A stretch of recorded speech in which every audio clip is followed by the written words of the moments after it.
18 people have been killed in southern Lebanon following a series of Israeli airstrikes overnight. The country's health ministry has said, while the Israeli military says 4 of its soldiers were also killed. The Israel Defense Forces, IDF, said it had targeted militants and infrastructure linked to the Iran-backed armed group Hezbollah.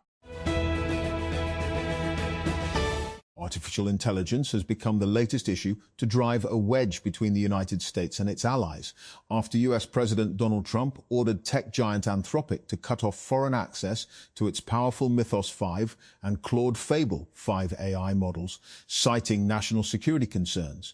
The US issued the unprecedented order for all foreign nationals in and outside the US last week, promoting Anthropic to take the 2 AI models completely offline to ensure compliance. The World Cup group stage continues on Friday with 4 more matches across the US. The United States face Australia, looking to move closer to the knockout rounds, while Morocco take on Scotland in Boston. 5-time champions Brazil meet Haiti in Philadelphia, hoping to secure their first win of the tournament, and Turkey face Paraguay. Paris Saint-Germain PSG defender Achraf Hakimi, who is due to join Morocco's World Cup squad against Scotland later on Friday, said he faced trial on a rape charge and welcomed the opportunity to put across his point of view. Hakimi, who played for Morocco during their World Cup opener against Brazil on Sunday, had appealed his referral to a criminal court. An Indian court has rejected an appeal by the Telegram social media app against a temporary ban. The New Delhi High Court issued the ruling on Friday after a closed-door hearing between Telegram and Indian officials. Court records show. India blocked the app over allegations that it was being used to sell leaked exam questions. British Syrian activist Hassan Akkad has been detained by security forces in Damascus in an alleged response to his online journalist. Akkad, founder of the Give Us the Money That You Owe campaign, was taken into custody on Wednesday at about 9:45 p.m. local time, 18:45 GMT, while at a cafe in the capital's Al-Malki neighborhood, the statement said. OpenAI recorded a net loss of around $38.5 billion in 2025, according to audited financial documents obtained by independent journalist Ed Zitron and independently verified by the Financial Times. The loss increased sharply from just over $5 billion in 2024, despite strong growth in revenue. The Faisalabad electric supply company Fesco has warned the public against fake and unauthorized social media accounts operating in its name, stating that strict legal action would be taken against individuals involved in the misuse of the identity, logo, and official information of the company. Fesco spokesman said that the company had noticed that certain private individuals had created unauthorized pages and accounts on various social media platforms, including Facebook, Instagram, TikTok, YouTube, LinkedIn, and WhatsApp, by using the name, logo, and other official information of Fesco without permission. In a major step towards modernizing the justice system and enhancing transparency, the Lahore High Court has launched the Punjab Judicial Infrastructure Management System, a first-of-its-kind digital platform in Pakistan's judiciary. The initiative has been launched under the directions of LHC Chief Justice Alia Neelam to ensure digital and transparent allocations for judicial resources for judicial infrastructure across Punjab. Pakistani universities have once again failed to make the world's top 350 in the QS World University Rankings, with the country's 2 highest-ranked institutions slipping further down the global list. According to the latest QS rankings, Quaid-i-Azam University dropped from 350th place last year to 81st, while the National University of Sciences and Technology, NOSTI, fell from 371st to 384th. Rawalpindi, the Lahore High Court's LHC Rawalpindi bench on Friday disposed of a petition filed by the family of 9-year-old Hania Ahmed, who was killed in a shootout in Chakwal last week, seeking the transfer of the case from local police to the Federal Investigation Agency, FIA. The petition was filed by a Pakistani origin Australian family shot at during a robbery in Chakwal last week by Punjab's Crime Control Department, CCD, after officials mistook it as belonging to the robbers. As a result, Hania died on the spot and other family members sustained injuries. A French appeals court on Friday confirmed that Moroccan football star Achraf Hakimi will face trial for the alleged rape of a woman in 2023, which the Paris Saint-Germain PSG defender denies. In February 2023, a woman then aged 24 told police in the Val-de-Marne region southeast of Paris that Hakimi had raped her. Images of Samurai Blue fans cleaning up World Cup stadiums have garnered them widespread praise. But back in Japan, a post has gone viral complaining that Japanese men rarely deign to do so at home. FIFA lauded Japanese fans this week on social media platform their impeccable manners that saw them tidy up the stands post-game, with pictures of men in blue avidly picking up trash. The United States military has killed at least 3 people in a strike on a boat in the Eastern Pacific Ocean that it alleged was smuggling drugs. The attack, carried out on Thursday, was the latest in a series of strikes on vessels close to the US. The Trump administration says it is cracking down on drug traffickers. Until last month, France-based teen footballer Ayoub Bouadi probably thought he would experience this year's FIFA World Cup, watching it on a TV, surrounded by friends and family, and most likely backing Les Bleus, one of the pre-tournament favourites, and the team he would join in the future. Having risen in through the French youth ranks, Bouadi, the French national youth ranks, Bouadi was tied to the French national team programme and marked as a future talent. Mukalla, Yemen. Weeks before this year's World Cup started, Adel Mohsen's backup battery broke down and he couldn't afford to replace it, meaning he wouldn't have power at home when the electricity regularly goes out. A fuel shortage also struck his home city of Mukalla in eastern Yemen, leaving him struggling to secure enough for his motorbike and restricting his ability to get around and watch games outside.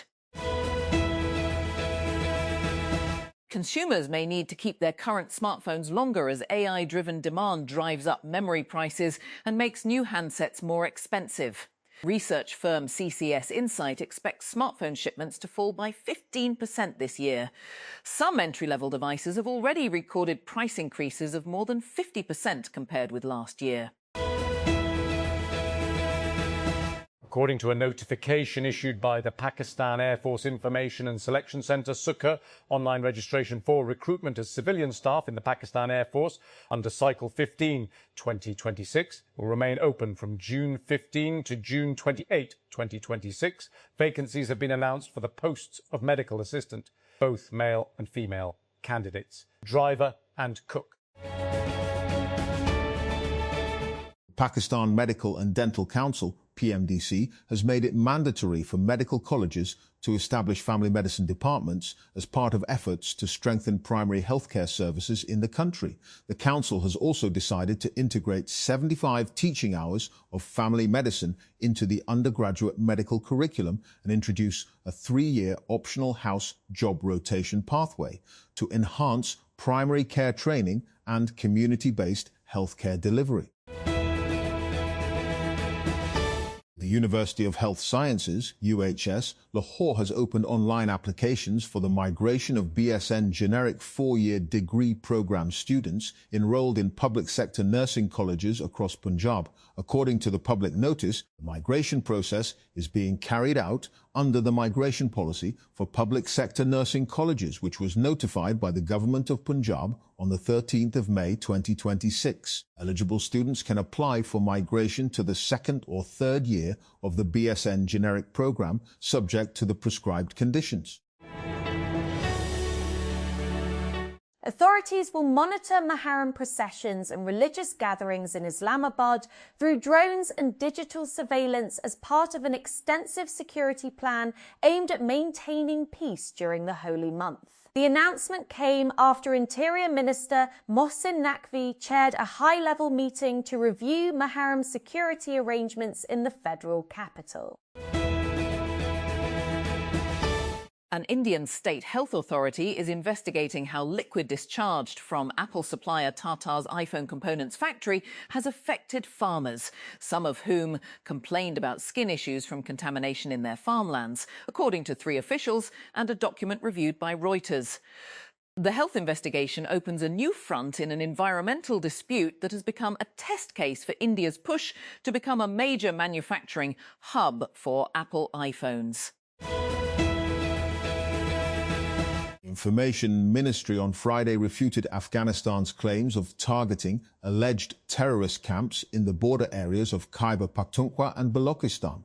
In a statement on its fact-check account, the ministry said, "The Afghan Taliban regime, through their various propaganda mouthpieces and official statements, is claiming to have targeted some alleged ISKP camps in border areas of Khyber Pakhtunkhwa and Balochistan using rudimentary drones."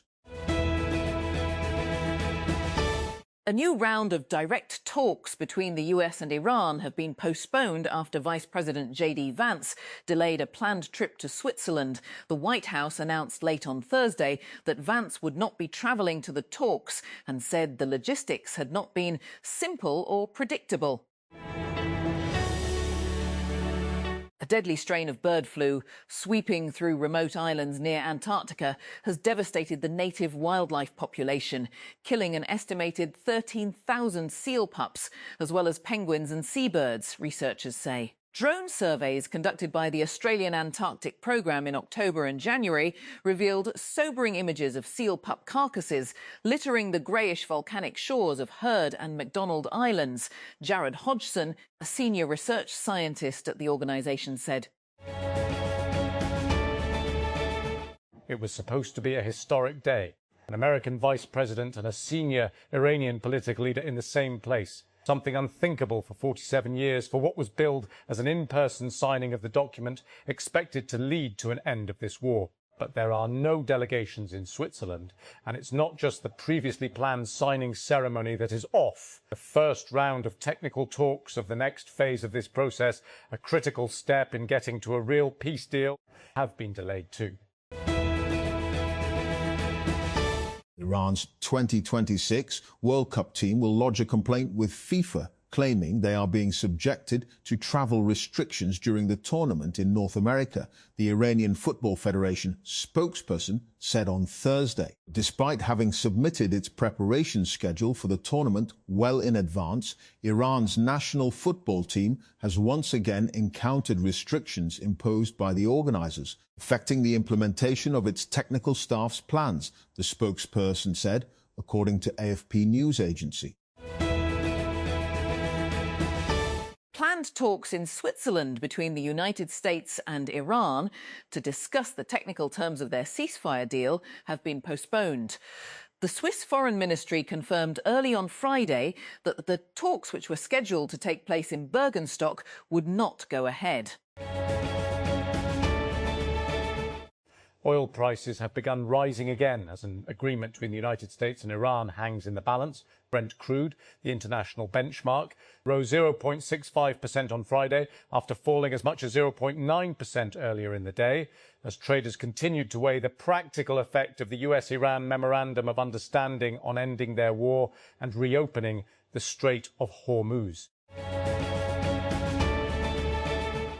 According to Bloomberg, US Commerce Secretary Howard Lutnick has, in a series of recent meetings, told senior ASML executives he's concerned that one of the Dutch chipmaker's extreme ultraviolet lithography machines, the EUV systems that are the only tools on Earth capable of printing the most advanced semiconductor patterns, may have ended up in China. That would be a major breach of export controls that have barred ASML from selling EUV to China since the first Trump administration. It's a serious claim. Senior administration officials told Bloomberg they have evidence that ASML shipped EUV-related components and transport equipment to China, though they've declined repeatedly to show it to Bloomberg or, apparently, to ASML itself. The company says no such machine exists in China and has never existed there. The Commerce Department didn't respond to Bloomberg's questions about whether it has evidence of an actual EUV system on Chinese soil.